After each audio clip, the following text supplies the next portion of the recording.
This is the Karen Dilettante, a hybrid electric 4-door hatchback. What's under the hood might not be impressive, but the money saved on gas after years of that infamous Los Santos traffic is. Just do the world a favor and don't be that guy with the hybrid. Thanks. I'm Rob Plays, and along with my co-host Mr. Kelso, this is Criminals in Cars Stealing Coffee.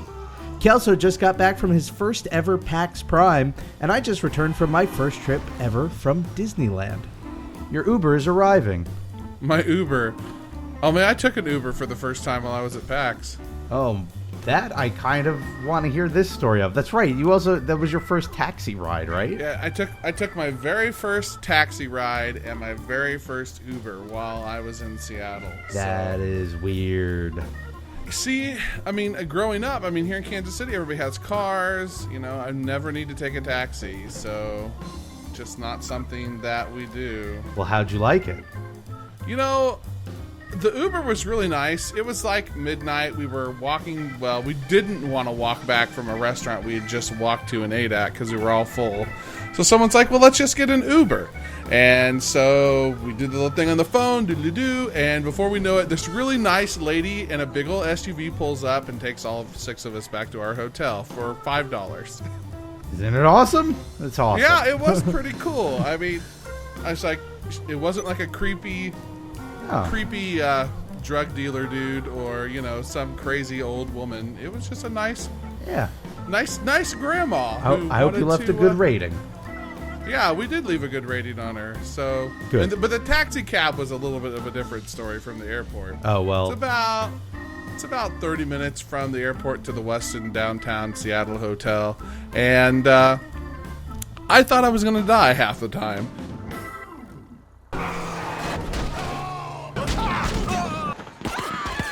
Let's talk about PAX. Talk about PAX. Well, speaking of staff only, I had an exhibitor badge into PAX, so that meant I could get in an hour earlier than everyone else. So on the very first day, I got up, you know, there in the Washington State Convention Center, there was this entryway up all sorts of escalators. So I got up on a few. Wow. Did you just kill him?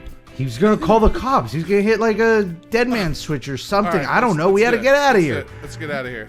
Did you get the money? No, somebody must have. I think you did. All right. Good. Am I really your Uber driver now? Yeah, you are my Uber driver.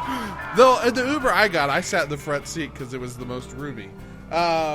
So anyway, we were at the Washington State Convention Center, and I was up several floors up, and I could see the sea of people coming into the building. And it was just kind of overwhelming and incredible. The enforcers were all screaming and yelling, "Welcome to PAX," and you know, it was just such an amazing electric atmosphere. Here I am standing behind a row of game machines with like new games that people are going to play that aren't even out yet, and I'm like, this is the life. This is it. I have arrived, at least for today. So it was just really an incredible experience just to... Oh, this is a dead end. No, it is a dead end. Oh, come on. I'm not paying. If I get any bullet holes, you're not getting your money. Then it's a 4-star, not a 5-star, right? I get that. Yeah. So what was your favorite thing at PAX? What did you see? What did you do? I saw and did so many different things at PAX. So one of the main reasons I went with Hitbox to help do some broadcasting from the 505 Games booth. 505 Games is the publisher of games like Payday, like Terraria, new games like How to Survive 2 and Super Fight. And I got the opportunity to kind of set up and help run that for them and let them stream to their channel, and we provided support for that. The first day on Friday, I did a live stream from their booth playing the new announced title and talking about just kind of doing a general let's play and talking about it, interviewing the executive producer. Mike was his name. What was the game? And How to Survive 2. Okay. The first How to Survive was out on Xbox 360 and PC. It has a version, like a remastered-ish version on Xbox One. But it was fun. It was really cool to play all sorts of pre-release footage, pre-release gameplay, and get to interview a developer and talk it through. I learned a lot about broadcasting from an event, things that I will take to heart when we do that the next time. But the really fun broadcasting hitbox-related thing we did was with Pipeworks Studios and the guys who make Super Fight. Have you ever heard of Super Fight before? I have, and I actually Okay. want to play. I want to get it and to play for Extra Life this year. Yeah. Super Fight is the game of absurd arguments. And basically, each individual is given a character card and some attributes, and you argue back and forth who would win. This is a card game made by Skybound Studios, and the folks at Pipeworks are turning it into a digital game that you can play with friends online with streaming cams and everything. It's like their end goal is for you to be able to integrate webcams and other people online and make it all completely online. So that is their long-term goal. They're building it in Unity, and I learned from one of the developers that Unity doesn't have a lot of procedures and plans to put in a lot of video content, like streaming video from your webcam. So that's something that they're learning how to build from the ground up. So you talk about one of the cool things that I did at PAX, and that's like hanging out with game developers in a real personal way and helping produce content with them, all this Super Fight stuff. That, you know what? I'm gonna have to go down to 2 stars. At this 2 point. stars? No. Stars, The wanted rating goes down to 2 stars. As the wanted rating goes down, the Uber rating goes up. Look at this. You're getting an experience. You're getting a real California experience. Yeah. And in Cops the chasing safety me of the back seat of the car. All right, maybe, perhaps. But Super Fight's really fun. It's a game of absurd arguments. So, for example, I might be a giant soccer mom with a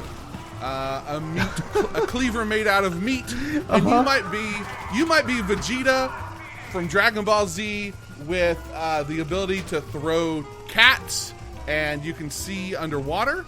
And you argue back and forth about who would win in a battle in about a 3-minute time period. And it obviously would be the soccer mom.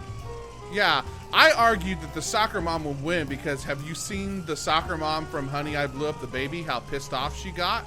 I don't remember that, but I was just it's soccer mom rage. You can't. Yeah, no Super Saiyan's gonna match that. Super Saiyan, yeah, exactly. So arguing that, and then what's cool about the game is that people can tweet a certain hashtag like soccer mom wins or Vegeta wins, and the game aggregates that score and then determines the winner. Oh.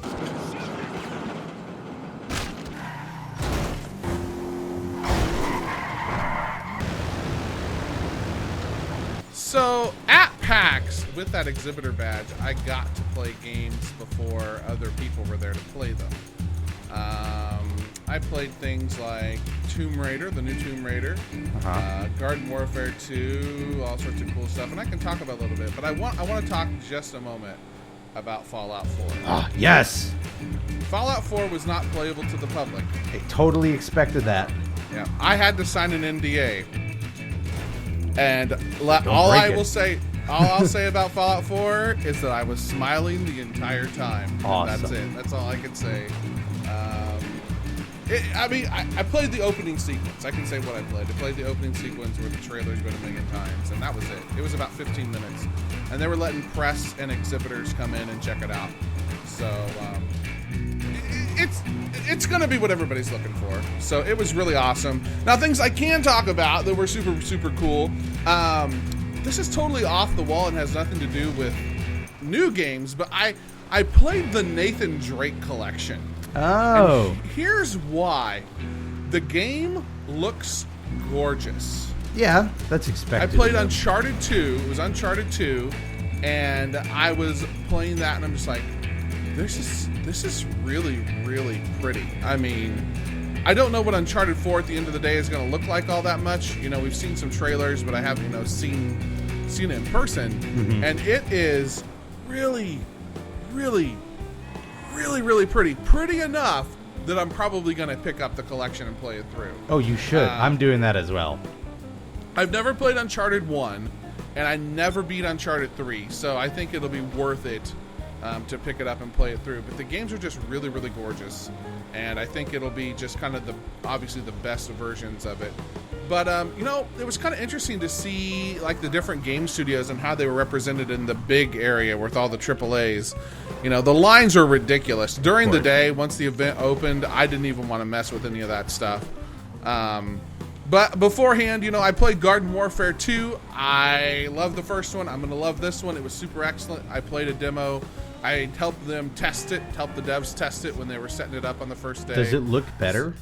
Oh, it looks gorgeous. It looks much, much better because it's only for the next-gen consoles and PC. So it's Xbox One, PS4, and PC. There's no 360 or PS3. Could I just say, I'm glad that we finally reached that point where they stopped doing this like last gen, next gen mix. Like, right. I think it's fair enough. We're at a point where it's like, just make the games for the next gen or this gen. Yeah. So we'll hopefully see more games that look better as a result. It was just very fun and colorful, and like the depth was really long. You could just see a long ways. I mean, it's very samey. I mean, they're adding some new elements to it, but it's going to be a great game. I'm excited to play it because I loved the first one. But you know, it's going to be cool. Now, Tomb Raider is another game much like the Nathan Drake collection that is gorgeous. This is the first Tomb Raider of the reboot that's made specifically for the new consoles, and you can tell. Good. It is breathtaking. The Xbox One version was running smooth, fast, and gorgeous. Weary Katie brought up that Metal Gear Solid 5 is current gen and last gen, and it looks good on both. So that's really cool. That's true. I mean, look, Grand Theft Auto is the same way. I would argue, though, that if you had developed either of those games for just this gen, it would probably look even more gorgeous. Yeah, I agree. Oh, we drove past this part when I was in LA, the river. I wanted to recreate Greece, but they wouldn't let me. You're the one that I want. Yeah, it's the whole car thing. Where am I going?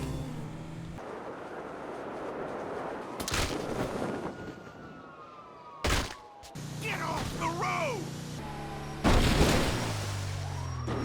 Oh my gosh, these hybrids struggle to go uphill. Yeah, they do. They really do. We'll be fine. At this point, I think I'm going to call a cab. Nope, you can't get out. Okay, let's get out and get into this car. No, don't drive away. Okay, we're going to get back in this car. Oh, God. It's still good. It's still good. So what was your favorite part of your Disney trip? All of the broken expectations of what I thought Disneyland would be like. I always grew up thinking Disneyland would be like this wimpy, tiny version of Disney World. But it's actually pretty big. And the people there are pretty awesome. Here's the thing they don't tell you about Disneyland. With Disney World, you go to Disney World, and a good 95% of the people there are like out-of-state families who are on vacation. But you go to Disneyland, and I'd say closer to half of the people there are just California locals just spending their weekend there. And just like, that's what they do. I have several friends who live in LA who have season passes to Disneyland. Exactly. Yeah, you get your annual pass, you go just hang out. It's like a cool place to go chill and spend the weekend. And those people get really into Disney, and so it's less like, you know, crying kids and aggravated parents and more just people who enjoy it. So even though it is a little smaller, there is something really cool about that atmosphere. We're going to take this monster truck. I am not kidding you, lady. Let's get out of the truck. We've got the cops on us. I'm gonna die. I'm gonna die. This is an Uber transfer. Oh, we lost him. We're on our own. Well, at least the good news is you can't leave a low Uber rating now.